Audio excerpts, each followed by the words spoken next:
Hello दोस्तों, मैं सुभय कुमार। दोस्तों 67th बीपीएससी एनसीडीपीओ का एग्ज़ाम जो दे रहे हैं उनके लिए इम्पोर्टेंस है, या बिहार एसआई का मेंस दे रहे हैं उनके लिए इम्पोर्टेंस है कि किस प्रकार से है जो क्वेश्चंस को है जो इस बार है जो बीपीएससी के द्वारा पूछा जाएगा, प्रीवियस क्वेश्चंस कैसे होंगे। आप जब कोई एक क्वेश्चंस बना रहे हैं तो उसके चारों ऑप्शंस के बारे में आपको पूरी तरह जानकारी होनी चाहिए, ताकि ये जो क्वेश्चंस को आप जो किसी भी स्थिति में आप है जो हैंडल कर सकते हैं। वीडियो अच्छा लगता है दोस्तों, निश्चित रूप से लाइक एंड सब्सक्राइब जरूर करें। चलिए दोस्तों, हम 50 क्वेश्चंस का ही सेट है, कोशिश करेंगे 50 क्वेश्चन है जो आपके साथ हम चर्चा करें। पहला क्वेश्चन है दोस्तों कि दशेर कथा पुस्तक है जो पुस्तक किसने लिखी थी। दशेर कथा जो पुस्तक है दोस्तों, ये है जो भारत के आर्थिक सामाजिक स्तर पर है जो लिखी गई पुस्तक थी। और जो इसके ऑप्शंस हैं सखाराम गणेश देवस्कर, राजेंद्र प्रसाद, निवारण चंद्र और मुरली मनोहर प्रसाद। तो दोस्तों अगर आप दशेर कथा के बारे में बात करें तो ये पुस्तक 1904 में है जो ये पुस्तक है जो लिखी गई थी। इसके जो हिंदी वर्जन थे वो है जो देश की बात थी। क्या थी? देश की बात, जो इसके हिंदी वर्जन थे। और है जो ये है जो 1904 में, आप जानते हैं कि 1904 में गवर्नर जनरल कौन था? तो आपका कर्जन है। कर्जन का कार्यकाल क्या है दोस्तों? 1899 से 1905 के बीच है जो कर्जन का है जो कार्यकाल है। तो आप यह कह सकते हैं कि उस समय जो पुस्तक लिखी गई होगी उसकी सामाजिक आर्थिक स्थिति को देखकर है जो लिखी गई है। तो इसके जो सही आंसर जो होंगे, इसके जो आंसर होंगे दोस्तों, इसके आंसर होंगे सखाराम गणेश देवस्कर। ध्यान रखिएगा, दशेर कथा के जो लेखक है वो है जो सखाराम गणेश देवस्कर है।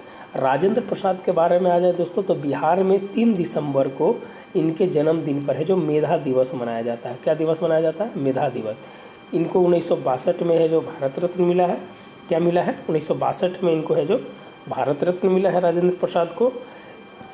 और है जो 1884 में इनका है जो सारण जिले के जीरादेई में इनका है जो जन्म हुआ था। अभी सीवान उवान का इलाका है जो उसको है जो बोला जाता है। बाकी और अगर क्वेश्चन निवारण चंद्र, ये है जो एक प्रकार के है जो समाज सुधारक के रूप में है जो बिहार में देखा जाता है। ये अधिवक्ता के रूप में है जो ये काम करते थे, अधिवक्ता के रूप में काम करते थे। मुरली मोहन प्रसाद, आप है जो बिहार में जो आप एक पत्रिका है जो समाचार पत्र था, उसके जो सर्च लाइट नामक है जो एक बुक था, उसके है जो ये संपादक भी है जो सर्च लाइट के है जो रहे हैं। तो ध्यान रखिएगा दोस्तों, मुरली मोहन प्रसाद। तो ये सब क्वेश्चन है जो आपको ऑप्शंस, पूरी ऑप्शंस के साथ है जो आपको आना चाहिए। तो इसका आंसर हो जाएगा आपका सखाराम गणेश देवस्कर। देखिए आगे क्वेश्चन ही आ गया दोस्तों कि सर्च लाइट समाचार पत्र के संपादक कौन थे।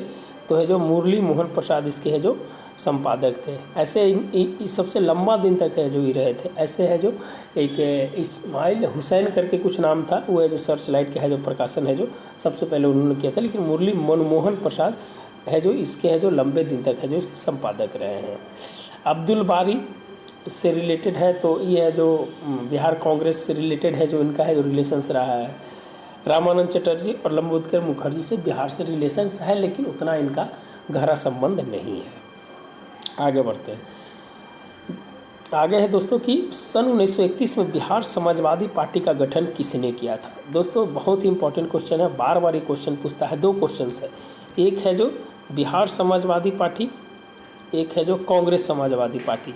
तो बिहार समाजवादी पार्टी की स्थापना है जो 2 जून 1931 को है जो इसका है जो स्थापना किया गया था। इसमें है जो फूलन प्रसाद वर्मा है जो इसके अध्यक्षता मैंने गठन में है जो इनकी है जो भूमिका निभाई थी। तो आप है जो फूलन प्रसाद और थे इनमें थे आपके जो रामानंद थे, फिर है जो फूलन प्रसाद वर्मा थे, फिर है जो 5 आदमी थे, उनका नाम है जो भी मेरे को नहीं याद आ रहा, लेकिन उनमें 5 आदमी थे। रामानंद मिश्रा है जो इनका एक नाम उनका भी आ रहा है। तो वो है जो 5 आदमी मिलकर है जो बिहार समाजवादी पार्टी की स्थापना, वही आगे जाकर कांग्रेस बनती है 1934 में। 17 मई 1934 को है जो, जिसमें आचार्य नरेंद्र देव और जयप्रकाश नारायण रहते हैं। तो क्वेश्चन बहुत पूछता है। नरहरि पारिक, ये है जो आप जानते हैं कि महात्मा गांधी जब किसान आंदोलन 1917 में आए थे तो उनके साथ राजेंद्र प्रसाद के साथ ए वी नरहरि पारिक थे। तो ये जो क्वेश्चन है जो ध्यान में रखिएगा। दादा भाई नौरोजी के बारे में तो आप जानते हैं दोस्तों। आगे बढ़ते हैं। चौथा क्वेश्चन है दोस्तों कि भारतीय राष्ट्रीय कांग्रेस के संस्थापक कौन थे। तो भारतीय राष्ट्रीय कांग्रेस का जो संस्थापक है वो है जो आप जानते हैं लॉर्ड डफरिन के समय 1885 में 28 दिसंबर को है जो 1885 में हुआ था। और जो संस्थापक जो थे वो है जो होम थे और ये 1907 तक है जो कांग्रेस के महासचिव रहे। ये है जो 1907 तक कांग्रेस के महासचिव रहे। ये एक सिविल सेवक अधिकारी थे और इन्होंने आकर है जो शिमला में रहकर है जो कांग्रेस के बारे में विचार किया और है जो भारतीय राष्ट्रीय कांग्रेस की स्थापना की।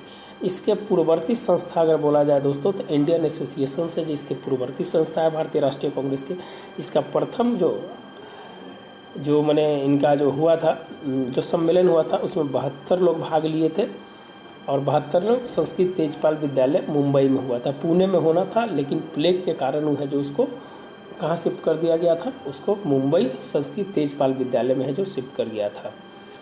बाकी अगर बात किया जाए दोस्तों तो रास बिहारी बोस के बारे में है। ये है जो जानते हैं गर्म दलीय नेता थे रास बिहारी बोस। मोतीलाल नेहरू, इन्होंने स्वराज पार्टी की स्थापना 1923 में किया था और 1928 में कांग्रेस की अध्यक्षता भी है जो उन्होंने किया था। तो बहुत ही इंपॉर्टेंट क्वेश्चन है मोतीलाल नेहरू से, आप है जो क्वेश्चन है जो देख सकते हैं। आगे क्वेश्चन है स्वराज मेरा जन्मसिद्ध अधिकार है मैं इसे लेकर रहूँगा। ये है जो दोस्तों 1916 में है जो बोला गया था। 1916 में स्वराज मेरा जन्मसिद्ध अधिकार है उसे लेकर रहूँगा। बाल गंगाधर तिलक जानते हैं 1920 में है जो इनकी मृत्यु हो जाती। असहयोग आंदोलन जैसे 1 अगस्त को स्टार्ट होता है उसी दिन तिलक की मृत्यु हो जाती है और एक कांग्रेस के अध्यक्ष है जो कभी नहीं रह पाते हैं, तो ध्यान रखिएगा इसमें। और 1916 में इस वर्ड का यूज़ किया था, स्वराज मेरा जन्मसिद्ध अधिकार है मैं इसे लेकर रहूँगा। और तिलक 1920 में। तिलक ने 2 बुक भी लिखा है, एक मराठा लिखा है, एक केसरी लिखा है। जो मराठा है वो है जो आपका मराठा जो लिखा गया है दोस्तों वो है जो अंग्रेजी भाषा में लिखा गया है और केसरी है जो मराठा भाषा में लिखा गया है। तो ये है जो दोस्तों ध्यान रखिएगा तिलक के बारे में। आगे बढ़ते हैं दोस्तों। रविन्द्रनाथ टैगोर ने अपनी नाइटहुड की उपाधि किस कारण से त्याग दी। तो आप जानते हैं कि जालियांवाला हत्याकांड के कारण है जो उन्होंने है जो इससे है जो नाइटहुड की उपाधि है जो जालियांवाला हत्याकांड के कारण है जो उन्होंने लगा दी। और चौरा चौरी की जो घटना है वो 5 फरवरी 1922 को आपको याद रखिएगा। भगत सिंह को फांसी 23 मार्च 1931 को और सबने अवज्ञा आंदोलन 1930 में। तो यह जो ध्यान रखिए, हमें सभी ऑप्शंस पे है जो ध्यान रखना है। सब ऑप्शंस पे जब तक ध्यान नहीं रखिएगा दोस्तों आप नहीं है जो कर लीजिएगा। चौरा चौरी कांड की जो घटना 5 फरवरी 1922 को ध्यान रखिएगा। और ये जो नाइटहुड की उपाधि है उसमें जालियांवाला हत्याकांड जो 13 अप्रैल 1919 को हुआ था। तो हमें जो चारों ऑप्शंस पे है जो आपसे हम बात करेंगे ताकि है जो आप इसको समझ सकें। भारत सेवक समाज की स्थापना किसने की। लाला लाजपत राय, बिपिन चंद्रपाल, गोपाल कृष्ण गोखले और भगत सिंह। भारत सेवक समाज यह जो गोपाल कृष्ण गोखले। ये सब क्वेश्चन तो आप है जो देख सकते हैं, बाकी तो आप है जो समझदार हैं। आगे बढ़ते हैं दोस्तों।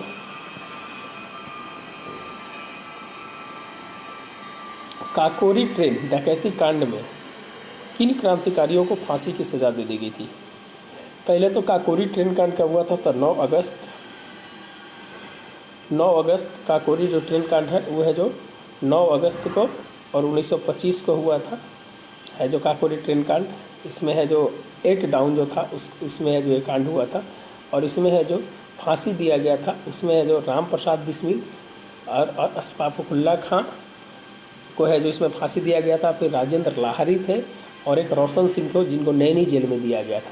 अशफाकुल्ला खां को फैजाबाद में, राम प्रसाद बिस्मिल को गोरखपुर में दिया गया था। राजेंद्र लाहरी को है जो आपको ये गोंडा के जेल में दिया गया था और जो रोशन सिंह थे उनको नैनी जेल में दिया गया था। तो बहुत ही इम्पोर्टेंट था दोस्तों। इसमें जो काकोरी ट्रेन था उसमें 117 लोगों को है जो उसमें अभियुक्त बनाया गया था, लेकिन है जो मदन मोहन मालवीय और इनके चितरंजन दास के सहयोग से उसमें 19 लोगों को उसमें जो अभियुक्त लास्ट में बनाया गया था। तो बहुत ही इम्पोर्टेंट उस समय की घटना थी और उस घटना को आज नाम है जो चेंज करके काकोरी ट्रेन एक्शंस कर दिया गया है। क्या नाम कर दिया गया है? Kakori train action. आज नाम है जो उसका चेंज होकर क्या हो गया है, काकोरी ट्रेन एक्शंस हो गया है। तो option number A is the right हो जाएगा इसका, है ना दोस्तों। आगे बढ़ते हैं। इंडिया फॉर इंडियंस किताब किसने लिखी? इंडिया फॉर इंडियंस किताब किसने लिखी है? CR दास, MG Ranade, BD Savarkar, SN Banerjee. तो इंडिया फॉर इंडियंस है जो आपका चित्तरंजन दास का लिखा हुआ। चित्तरंजन दास और मोतीलाल नेहरू ने मिलकर है जो स्वराज पार्टी की स्थापना 1923 में की और 26 में ये संगठन खत्म हो गया था। MG रनाडे का अगर संबंध है तो प्रार्थना समाज से आप कह सकते हैं।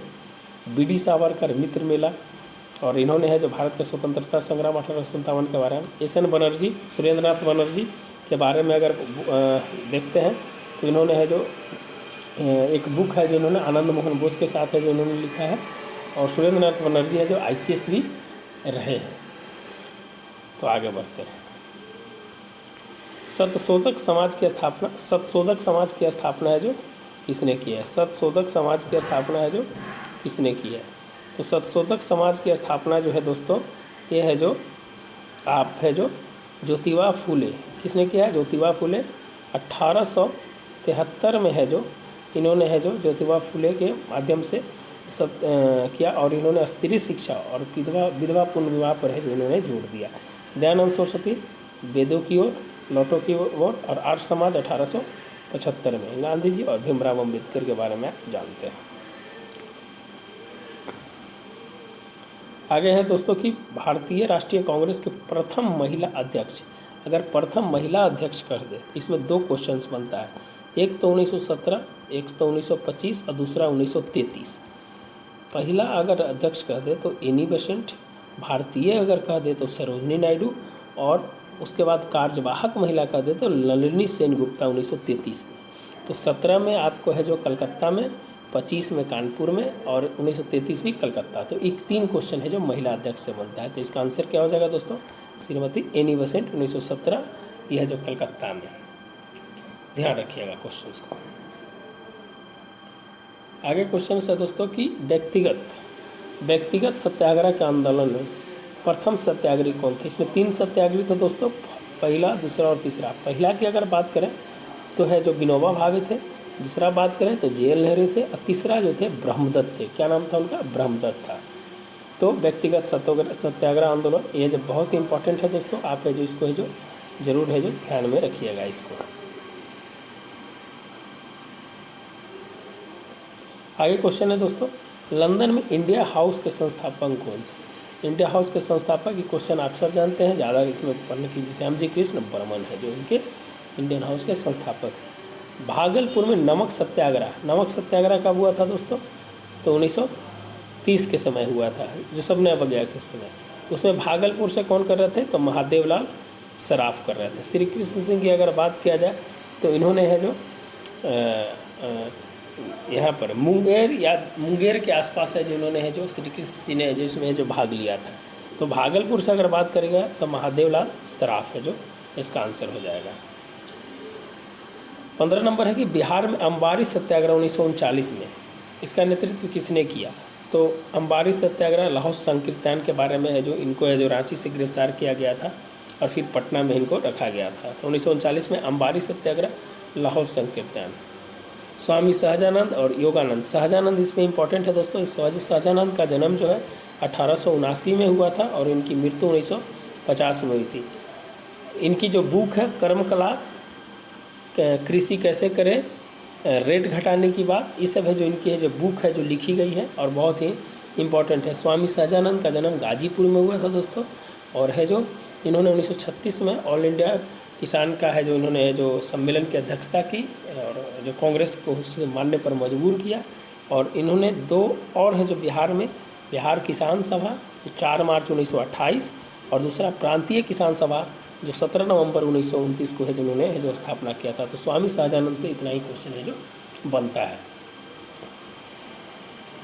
आगे बढ़ते हैं दोस्तों, तो मैथमेटिक्स है। मैथमेटिक्स तो आप है जो बना लीजिएगा, मैथमेटिक्स के लेकर कोई दिक्कत नहीं है। बाकी है अब क्वेश्चन पे हमें चलते हैं।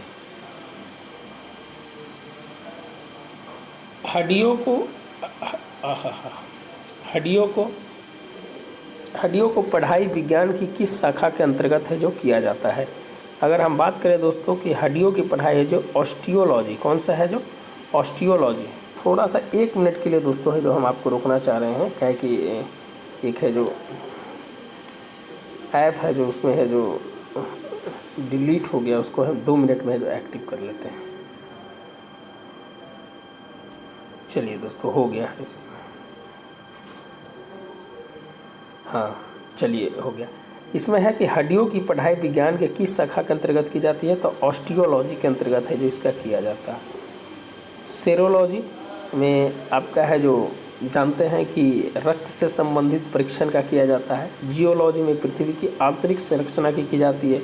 और ओरोलॉजी में पर्वतों का अध्ययन है जो किया जाता है। तो अगर हम हड्डियों की बात करेंगे तो ऑस्टियोलॉजी इसका आंसर सही होगा, इसका आंसर ऑस्टियोलॉजी। निम्नलिखित में से किसकी कोशिका में कोई एंजाइम नहीं होता है, एंजाइम है जो नहीं होता है, लाइकेन, विषाणु, जीवाणु, शैवाल। तो दोस्तों है जो इसमें अगर बोला जाए तो लाइकेन जो होता है उसमें है जो निश्चित रूप से एंजाइम होता है, प्रकाश संश्लेषण की है जो क्रिया होती है।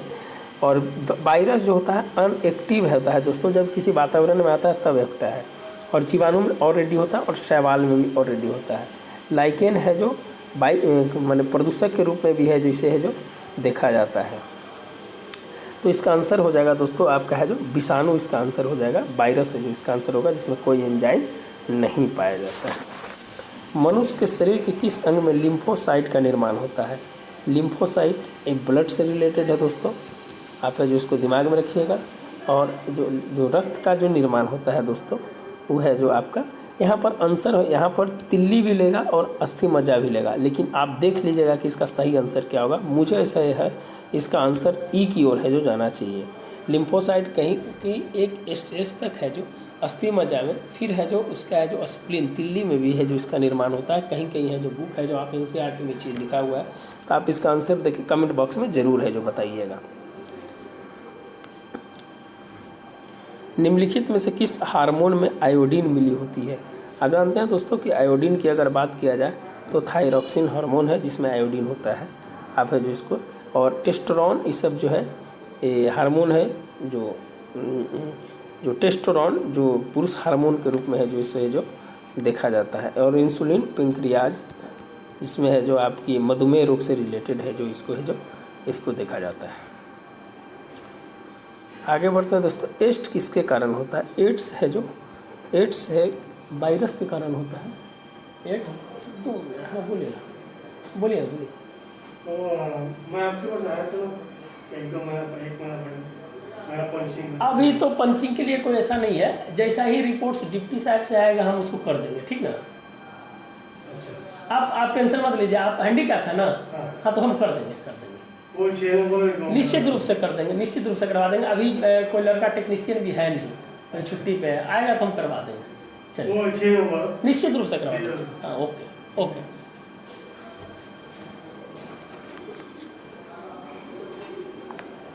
एड्स किसके कारण होता है? एड्स तो जानते हैं दोस्तों कि एड्स है जो वायरस के कारण होता है। क्या होता है? वायरस के कारण होता है एड्स। और ये है जो वायरस के जो कारण होता है, इसमें है जो क्या होता है दोस्तों कि जो एड्स से रिलेटेड जो होता है उसकी है जो एलिसा के माध्यम से उसका है जो हम है जो टेस्ट करते हैं एलिसा के माध्यम से। ADG भी है जो इसमें यूज किया जाता है दवाई के रूप में, ADG। दाब का मात्रक क्या होता है दोस्तों? तो दाब का जो मात्रक है किलोग्राम वर्ग centimetre, kilogram centimetre square, kilogram millimetre, kilogram घन सेंटीमीटर, उपयुक्त में से कोई नहीं। देखिए द्रव का जो मात्रक होता है दोस्तों इसके अनुसार से इसमें है जो वर्ग मीटर स्क्वायर होना चाहिए था, लेकिन कहीं पर है नहीं, इसलिए इसका आंसर है जो ई है जो चला जाएगा इसका। आप है जो सीधे इसे देख के है जो मार सकते हैं। सूर्य का प्रकाश पृथ्वी पर कब पहुंचता है? तो सूर्य का प्रकाश पृथ्वी पर है जो 8 मिनट 20 सेकेंड में। तो बीपीएससी ने भी इसका आंसर है जो 8 मिनट न लेकर ई ही है जो आंसर लिया होगा, क्या कि बीपीएससी के अंदर कोई भरोसा है जो नहीं किया जा सकता है। निम्नलिखित में से कौन सी अदिश राशि है? अदिश राशि इसका परिणाम और दिशा नहीं होता है। तो आप है जो देख लीजिए, बल है, वेग है, त्वरण है, ये है जो सब सदिश राशि में होता है। और यह जो दाब जो है अदिश राशि में होगा इसका आंसर। ध्यान रखिएगा इसको, ये क्वेश्चन पूछ देता है बार बार। निम्नलिखित में किस राशि का मात्रक है जो नहीं होता है? किस राशि का मात्रक नहीं होता है? प्रतिबल, बल, दाब। बल दाब का तो आप जानते हैं, तो क्वेश्चन आप फंसिएगा कहाँ? तो एक प्रतिबल में फंसिएगा, एक विकृति में फंसिएगा। तो विकृति का जो है उसका है जो मात्रक नहीं होता है, ध्यान रखिएगा। आंसर हो जाएगा सी, विकृति। वायु में ध्वनि तरंगे होती है। ध्वनि तरंगे की माध्यम की जरूरत पड़ती है। जब माध्यम नहीं होगा तो ध्वनि तरंगे नहीं जाएगी। तो ध्वनि तरंगे जो होती हैं वो है जो अनुदैर्घ्य तरंगे होती है। एकदम कोशिश से, प्रकाश जो होता है अनुप्रस्थ और ध्वनि होता है जो अनुदैर्घ्य होता है। 50 डिग्री फ़ारेनहाइट स्केल पे, ये तो फार्मूला है F-32/C। आप इसको निकाल लीजिएगा, क्या होगा फार्मूला से। हर्ट्ज, आवृत्ति, हर्ट्ज को मापने के लिए आवृत्ति में मापते हैं इसको।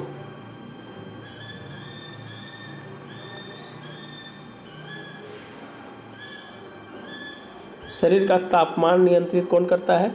तो हाइपोथैलेमस है जो, ये है जो तापमान नियंत्रित करता है। 3 भाग में बटा हुआ रहता है, आप जानते हैं।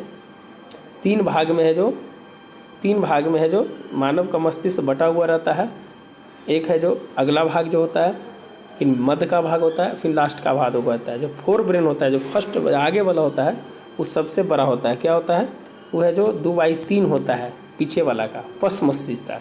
ये अग्र मस्तिष्क, मध्य मस्तिष्क और पश्च मस्तिष्क। तो हाइपोथैलेमस है जो इसमें है जो पाया जाता है और तापमान को नियंत्रित करता है,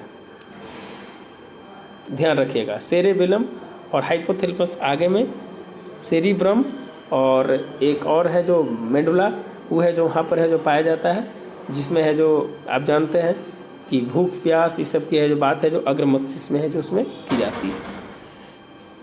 विद्युत धारा उपकरण की माप किसमें है? तो विद्युत धारा को हम है जो अमीटर में मापते हैं। किस में मापते हैं? अमीटर में। विद्युत धारा को किस में? एमीटर में। विद्युत शक्ति किसका? तो विद्युत शक्ति इकाई है, यह है जो वाट का है। किसका है? विद्युत शक्ति की इकाई है जो वाट है। क्या है? विद्युत शक्ति की इकाई वाट है। आधुनिक रसायन शास्त्र के जनक किनको कहा जाता है? आधुनिक रसायन शास्त्र का जो जनक है वो है जो लेवोजियर को कहा जाता है। किनको कहा जाता है? लेवोजियर को। रमन जी को जानते हैं, 1930 में है जो इनको है जो रमन इफेक्ट के लिए है जो नोबेल पुरस्कार मिल चुका है। आइंस्टीन को भी है जो मिल चुका है, जो थ्योरी ऑफ रिलेबिलिटी के लिए।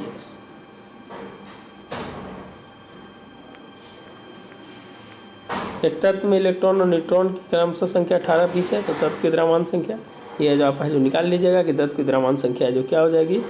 कोई भी अगर मान लीजिए कि 18 और 20 है तो द्रव्यमान संख्या अगर निकालना है तो आपको पहले ही जानकारी रहना चाहिए कि किसको प्रोटॉन कहते हैं, किसको न्यूट्रॉन कहते हैं, किसको द्रव्यमान संख्या कहते हैं।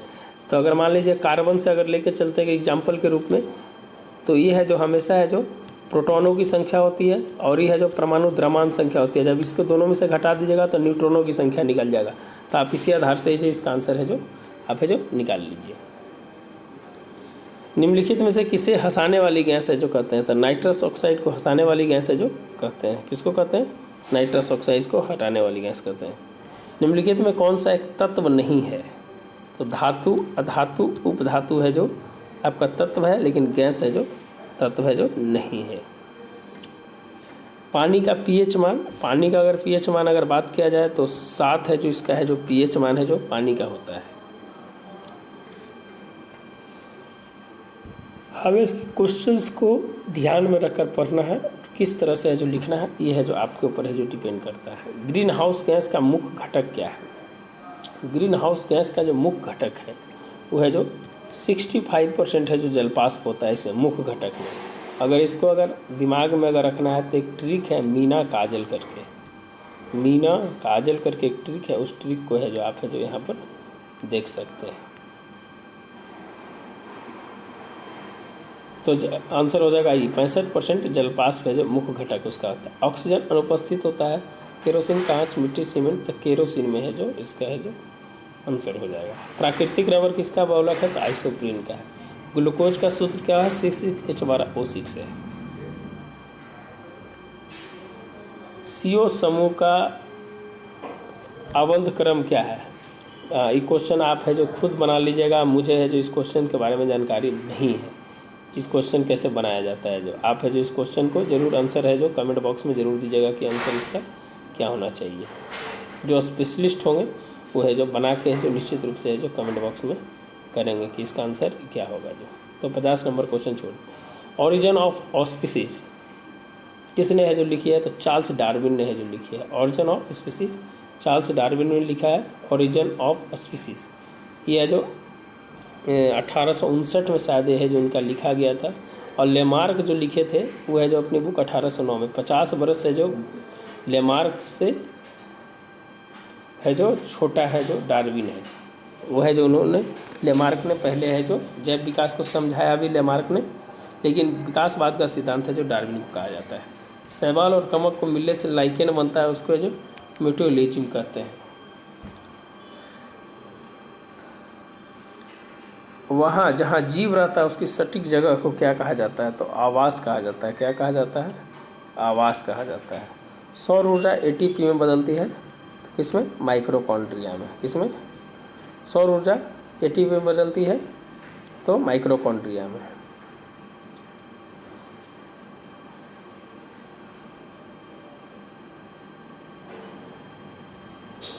आगे बढ़ते हैं दोस्तों। प्रकाश संश्लेषण का उत्पाद क्या है, तो ऑक्सीजन है।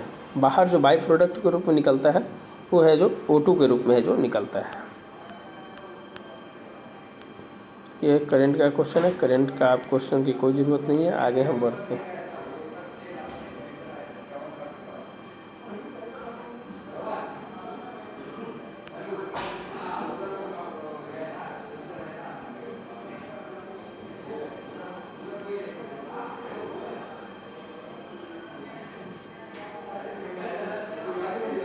आधुनिक बिहार का निर्माता किसे माना जाता है, तो सच्चिदानंद सिन्हा को। सच्चिदानंद सिन्हा को है जो आधुनिक बिहार का निर्माता माना जाता है।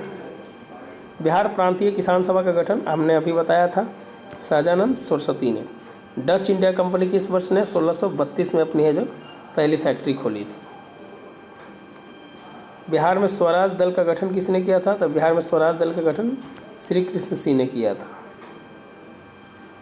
अपने शिलालेखों में अशोक सामंता किस नाम से जाना जाता है, तो देवनाम प्रियदर्शी के नाम से जो जाना जाता है। क्या है, देवनाम प्रियदर्शी। गुप्त काल में औषधि के क्षेत्र में अपने कार्य के लिए जाने जाते हैं, तो गुप्त काल का जो समय है उस समय के अनुसार इसमें आंसर है जो ई होना चाहिए। सुश्रुत है जो उस समय के नहीं है, इस समय गुप्त काल में थे, धनवंतरी थे उस समय, तो आंसर है जो ई हो जाएगा। कौन सी लिखी दाहिने से बाएं की ओर लिखी जाती है, तो खरोष्टी लिपि है जो आपका है जो राइट टू लेफ्ट लिखा जाता है, ध्यान रखिएगा। अब ब्राह्मी जो है ये है जो लेफ्ट टू राइट लिखा जाता है।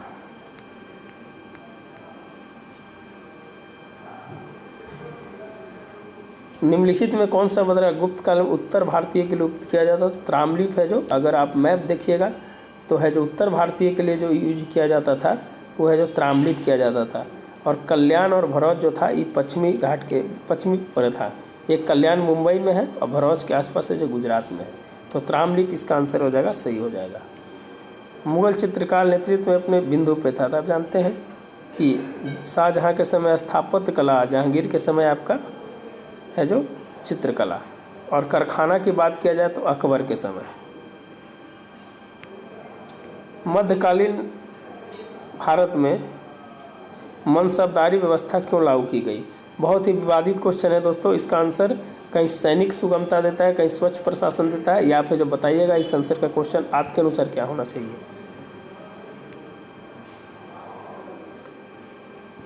अष्टप्रधान का गठन किसने किया था, तो अष्टप्रधान का जो गठन है दोस्तों, अष्टप्रधान का जो गठन किसने किया था, तो शिवाजी के समय है जो किया गया था। किसने, शिवाजी के समय किया गया था। लेकिन इसकी बात मानने के लिए शिवाजी बाद नहीं थे, इसमें सुमन विदेश मंत्री होता था जो क्वेश्चन पूछता है। बख्तियावनीस जो था गृह मंत्री गुप्तचर होता था, और है जो एक और जो था इसमें उसका नाम था चिटनी, जो पत्राचार व्यवहार करता था, वही है जो क्वेश्चन है जो इसमें पूछता है।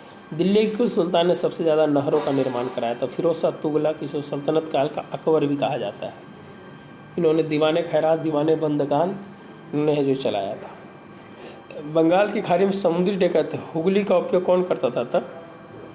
पुर्तगाली है जो करता था, ध्यान रखिएगा। ठगों के उन्मूलन में नेतृत्व किसके समय में हुआ था? ठगों का उन्मूलन की अगर बात करें तो विलियम बेंटिंक के समय हुआ था। और है जो कर्नल से 5 मिनट बाद।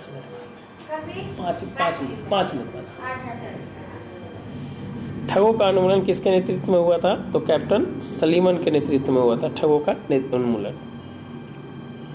और उस समय लॉर्ड विलियम बेंटिंक थे 1828 से 35 तक, ठीक ना। अफगानिस्तान के प्रति आक्रामक नीति किस वायसराय ने अपनाई थी?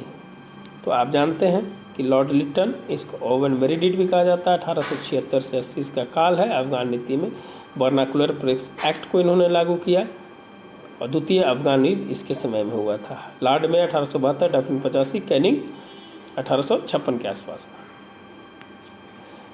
1930 में महात्मा गांधी ने समन्वय ग्रंथ कहाँ से प्राप्त किया? तो डांडी से चले 5 मार्च यहाँ डांडी से जब चले साबरमती पहुँचे तो डांडी से ही जो उन्होंने जो सविनय अवज्ञा आंदोलन ने जो स्टार्ट कर दिया था वो है जो उसमें 78 + 1 थे। बेव मिलर इनके साथ था और 375 किलोमीटर था।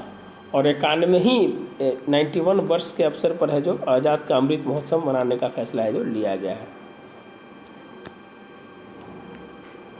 आगे बढ़ते हैं दोस्तों। साराबंदी आंदोलन से रिलेटेड 1922 में किसके नेतृत्व में? तो सरदार वल्लभ भाई पटेल के नेतृत्व में। कर मत दो, इसका मेन जो थीम था कर मत दो, तो ध्यान रखिएगा। आपका जो आंसर होगा वो है सरदार वल्लभ भाई पटेल। भारत के विभाजन के समय राष्ट्रीय कांग्रेस का अध्यक्ष कौन था? तो आप जानते हैं JB कृपलानी। और मौलाना अब्दुल कलाम सबसे युवा थे। जवाहरलाल नेहरू 1929 में बने थे। तो JB कृपलानी आंसर हो जाएगा। 1857 को नेतृत्व किसने किया था? तो बाबू कुंवर सिंह 1777 और 22 मई 1858 को इनकी है जो मृत्यु हो जाती है। कुंवर सिंह, इनके पिता का नाम शाहजवादा सिंह था और आरा जगदीशपुर के थे, ध्यान रखिएगा। असहयोग आंदोलन के बिहार में कृषकों का स्वामी विद्यानंद, किसने किया था? स्वामी विद्यानंद ने है जो असहयोग आंदोलन के साथ कृष्ण का 1920-22 में विद्यानंद दरभंगा महाराज के खिलाफ इन्होंने है जो आवाज़ उठाई थी। राजकुमार शुक्ल है जो 1929 में इनकी मृत्यु हो जाती है। 1916 में बहुत ही भयानक है जो इन्होंने जो लखनऊ अधिवेशन में अपनी बात रखते हैं। और राजकुमार शुक्ल है जो बिहार के नील आंदोलन का महत्वपूर्ण नेता, मुरली भरावा इनका गाँव है।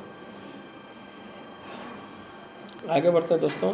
निम्नलिखित में कौन सा जिला सबसे अधिक घने पतझड़ वाला वन क्षेत्र से है? तो आप है जो इसमें आंसर है जो पश्चिमी चंपारण में सबसे ज़्यादा वन क्षेत्र है जो इस बार भी है जो अगर 5188 वर्ग किलोमीटर है जो 6.65% है जो बोला गया कि वृद्धि हुई है बिहार में। और पश्चिमी चंपारण में है जो सबसे पतझड़ वाला है, तो ध्यान रखिएगा। इस बार है जो फॉरेस्ट रिपोर्ट है जो जरूर पढ़ लीजिएगा। 7306 वृक्ष है और बीच और वनावरण मिला के अगर इसमें बोला जाए तो उसमें जो 9308 के या 9 के आसपास में है जो टोटल वृक्ष और प्लस है जो झाड़ी सब मिलाकर है। अब जो ध्यान रखिएगा 7.76%। बिहार के किस जिले में गंगा नदी सबसे लंबी है? भागलपुर, कटिहार, पटना, बेगूसराय। यहाँ 97 किलोमीटर है जो आपका भागलपुर में है और 99 किलोमीटर है जो आपका पटना में। तो सबसे ज़्यादा पटना में है जो बहती है। पटना का जो स्ट्रक्चर है ऐसे करके स्ट्रक्चर है पटना का, तो ये है जो ज़्यादा लंबा है ये इलाका, इसीलिए है जो वहाँ ज़्यादा बहती है। 2000 का जो बिहार के ज़िले में सबसे घनी आबादी की अगर हम बात किया जाए तो शिवहर हो जाएगा जो सबसे घनी आबादी वाला इलाका हो जाएगा। निम्नलिखित में से कौन सा भौगोलिक क्षेत्र सीमा रहित सबसे बड़ा देश है? सीमा रहित सबसे बड़ा देश की अगर बात किया जाए तो आपका आंसर हो जाएगा जापान। जापान यहाँ पर पड़ता है प्रशांत महासागर में, उसके नीचे उत्तरी कोरिया, दक्षिणी कोरिया है। और जापान और चीन के बीच जो है हमेशा है जो टेंशन्स रहती है। सेनकाकू द्वीप, उसको क्या बोलते हैं? सेनकाकू द्वीप, उसको क्या नाम है? सेनकाकू द्वीप है जो जापान और चीन के बीच में है जो विवाद है। सर्वाधिक ऊंची दक्षिण लंबाई वाला सीमा वाला राज्य कौन सा है?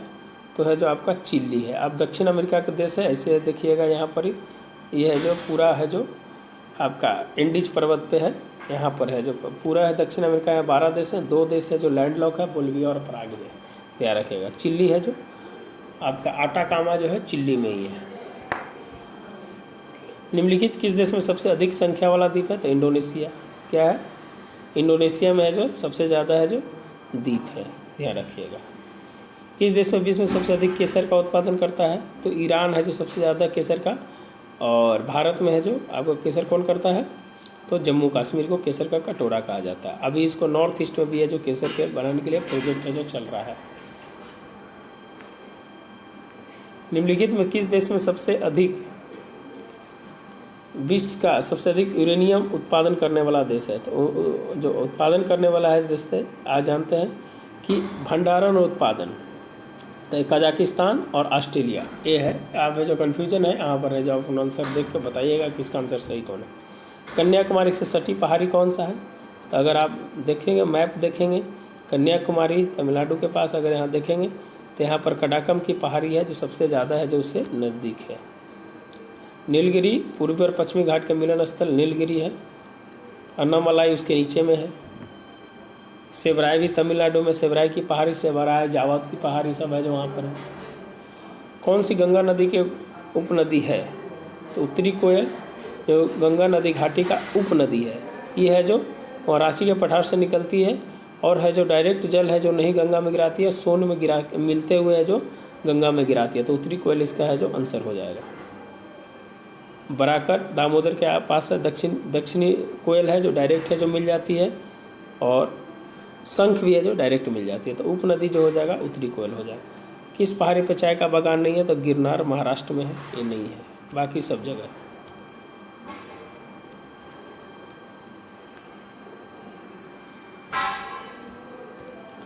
भारत के किस राज्य में सर्वाधिक घने पतझड़ वाले जगह है? तो मध्य प्रदेश में है, इसमें कोई डाउट नहीं है। निम्नलिखित में किस क्षेत्र में प्रवाल पत्ती नहीं पाई जाती? कैम्बे, मन्नार, कच्छार, लक्षद्वीप। तो कैम्बे की खाड़ी में नहीं पाई जाती, बाकी इस सब में जगह पाई जाती है। सबसे ज़्यादा प्रवाल पत्ती है जो अभी रिपोर्ट के अनुसार है जो आपका गुजरात आंसर है जो दिया गया है। 2011 जनगणना के अनुसार किस धार्मिक समूह में सर्वाधिक है? तो जैन में है जो 90 के आसपास है, 87 पॉइंट कुछ है। तो हमें जो राउंड फिगर में 90% ले रहे हैं। सबसे ज़्यादा है जो वो है जो वहाँ पर है जो उसका है जो पढ़ने वाला है। निम्नलिखित में कौन सी जनजाति जोड़ा सही है? भील गुजरात, गद्दी हिमाचल प्रदेश, कोटा तमिलनाडु, टोडा केरल। भील गुजरात सही है, हिमाचल प्रदेश, कोटा तमिलनाडु, ये है जो तमिलनाडु आंसर हो जाएगा, इसका तमिलनाडु आंसर हो जाएगा। निम्नलिखित में भारत का कौन सा औद्योगिक गलियारा जापान के सहयोग से है? तो आप जानते हैं मुंबई बेंगलोर है जो ये है जो आपका मुंबई बेंगलोर जापान के सहयोग से नहीं है ब्रदर, ये है जो दिल्ली मुंबई है जो आपका है जो ये जापान के सहयोग से है। कौन सा है? दिल्ली मुंबई 6 राज्यों से है जो जा रही है और दिल्ली मुंबई है जो ये है जो जापान के सहयोग से बनाया जा रहा है। भारत में कौन सा जिला है जो धारवाड़ भूस्तरीय रचना वाला है? अगर बात करेंगे अगर बिहार की मैप की अगर आप बात करेंगे अगर बिहार की तो ये एरिया है जो प्लिस्टोनिक वाला है जो और ये एरिया है जो आपका विंध्यन और बाकी जो एरिया है यहाँ वाला जो है जो धारवाड़ है। तो अगर बोल रहा है धारवाड़ भूस्तरीय रचना नहीं है तो रोहतास बिंद वाला है, तो बाकी है जो ये आंसर हो जाएगा, बाकी सब जो आपका धारवाड़ वाला हो जाएगा।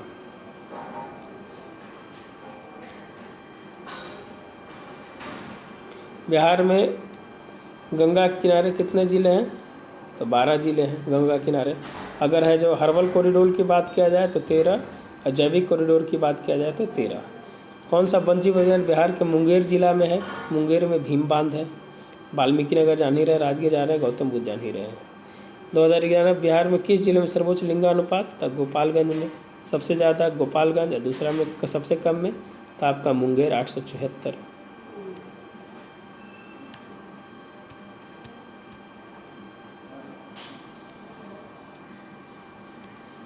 निम्नलिखित में कौन सा भूमि रिकॉर्ड अधिकारी पटवारी लंबरदार जमींदार जगह है? तो पटवारी है जो भूमि रिकॉर्ड अधिकारी है।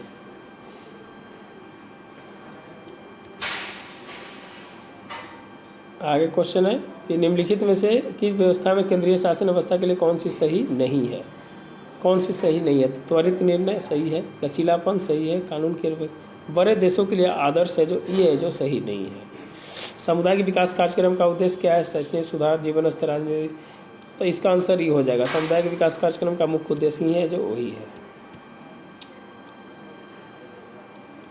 आम आदमी पार्टी कैसी पार्टी है? तो राज्य पार्टी भी है, क्षेत्रीय पार्टी भी है, पंजीकृत पार्टी है। तो आंसर हो जाएगा ई, राज्य पार्टी। ये जो आंसर है, आप जानते हैं कि जो आम आदमी पार्टी के बारे में आप जानते हैं कि दिल्ली में इसकी जो सरकार है। संवैधानिक उपचार में जिसे पोस्टमार्टम कहा गया है, तो उत्प्रेषण की बात है जो आप है जो जानवे करते हैं। इसमें 5 प्रकार के रीट है, पढ़ लीजिएगा, एक क्वेश्चन इससे बार बार पूछता है। वीवीपीटी क्या है? Voter verified paper audit trail. अभी है जो पिछले वर्ष में ये जो लोकसभा के चुनाव में लागू किया गया था, पीवी इंदिरेशन समिति की सिफारिश पर वीवीपैट को लागू किया गया था। मिजोरम में सबसे पहले 10 सीट पर लागू किया गया था और 2019 के चुनाव में पूरा जगह लागू किया गया था। और ये कौन लागू किया था? कौन समिति की सिफारिश थी? पीवी इंदिरेशन समिति थी। कौन था? पीवी IIM के वो चेयरमैन थे उस समय। और अभी बिहार में जो पंचायती चुनाव हुआ है उसमें है जो M2 है जो लगा है, वीवीपैट नहीं, M2 है जो ईवीएम का प्रयोग किया गया है।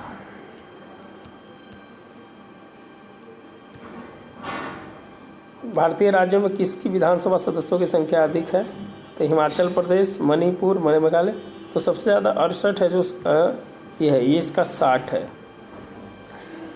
तो हिमाचल प्रदेश का आंसर सही हो जाएगा। भारत के वरीयता में निम्नलिखित में से कौन पहले आता है?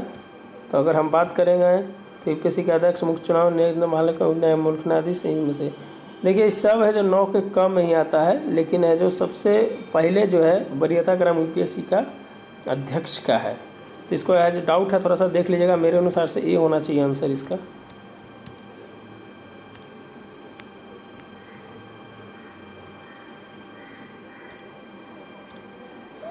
सरकार की संसदीय व्यवस्था में इसमें से कौन सा कदम विधायिका न्यायपालिका के प्रति जवाबदेह है? गलत। विधायिका कार्यपालिका के प्रति जवाबदेह? गलत। विधायिका कार्यपालिका दोनों स्वतंत्र है? गलत। राष्ट्रपति न्यायपालिका के प्रति जवाबदेह नहीं है।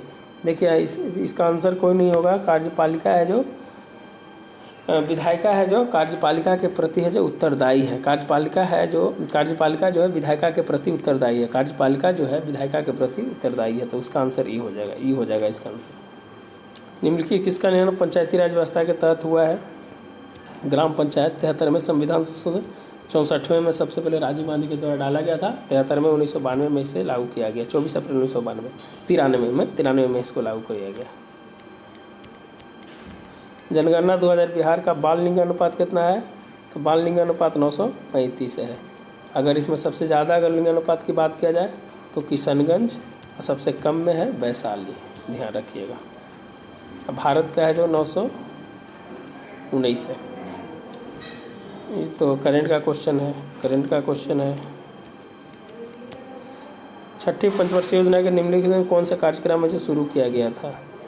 तो एकीकृत ग्रामीण विकास, छठी पंचवर्षीय योजना, जिसमें है जो गरीबी हटाओ नहीं, गरीबी को है जो मैंने नए तरीके से जो उसमें परिभाषित किया गया था। एम अलग समिति था उस समय।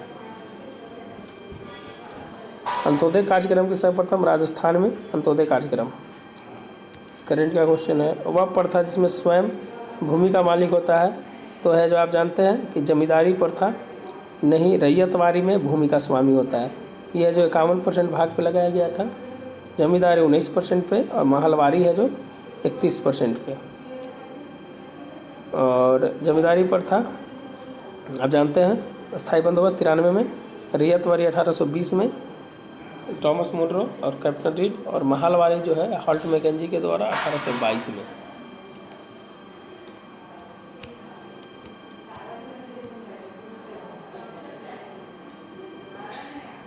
कुल विदेशी मुद्रा का भंडार अभी वर्तमान में तो अलग है। प्रत्यक्ष वित्त का स्रोत नहीं है तो नाबार्ड हो जाएगा। इसका आंसर देखते हैं हमारी EPCG, export promotion capital goods. मानधन 3000 रुपये जो दिया जाता है, 2000 रुपये 3 किस्त में, 2000 रुपये है जो 3 किस्त में दिया जाता है, और 10वीं किस्त है जो जारी कर दिया गया है। भारत में न्यूनतम समर्थन मूल्य का निर्धारण कौन करता है? कृषि लागत मूल्य आयोग, 1964 में स्थापना, 84 में इसका नाम चेंज हुआ था। MSP 2015 गेहूं पर अभी दिया जा रहा है, 1960 है जो चावल मैंने धान पे दिया जाएगा। हिंदू वृद्धि दर का संबंध किससे है? हिंदू वृद्धि दर का संबंध जीडीपी से है। बिहार में कृषि कुंभ मेला, ये तो छोड़ दीजिए हमने। तो ये आपका है जो, अगर वीडियो अच्छा लगता है तो निश्चित रूप से लाइक एंड सब्सक्राइब जरूर करें। यही मेरा मानक होता है कि नए वीडियो के साथ 150 क्वेश्चन लेकर है जो लेकर आएंगे। मिलते हैं नए वीडियो के साथ। धन्यवाद दोस्तों। निश्चित रूप से लाइक एंड सब्सक्राइब जरूर करें, वही मेरा मानक होता है। धन्यवाद।